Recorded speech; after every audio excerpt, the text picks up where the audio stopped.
ஓம் சுஷும்னா. எனது அன்பான சுஷும்னா கிரியா யோகிகளே, நவராத்திரியின் இந்த புனிதமான 3வது நாளில் தெய்வீக அன்னையை தேவி சந்திரகாந்தாவாக வணங்குகிறார்கள்.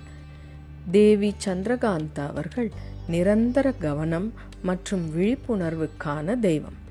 நமது ஆன்மீக பயிற்சியில் விழிப்புணர்வு என்பது வளர்ச்சிக்கு மிக முக்கியமானதாகும்.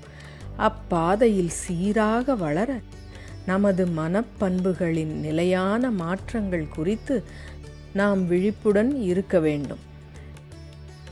நமது எண்ணங்கள், வார்த்தைகள் மற்றும் உணர்ச்சிகளை நாம் கவனத்தில் கொள்ள வேண்டும். நிலையான விழிப்புணர்வு எதிர்மறை தன்மைகளை நேர்மறையாக மாற்றும் சக்தியை கொடுக்கிறது. இதன் மூலம் நமது உள்ளார்ந்த பயணத்தில் உயர்வை வளர்க்கிறோம்.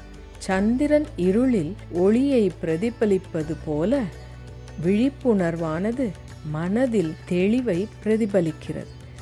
தேவி சந்திரகாந்தா அவர்கள் நம் உடலில் மணிப்பூரக சக்கரத்தின் செயல்பாட்டையும் குறிக்கிறார்.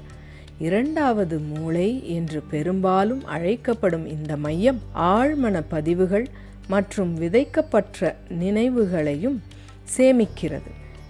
இந்த மையமானது யோக பயிற்சி மூலம் விழித்தெழுந்தால் அது சாதகருக்கு தெளிவு, நம்பிக்கை மற்றும் அச்சமின்மையையும் அளிக்கிறது.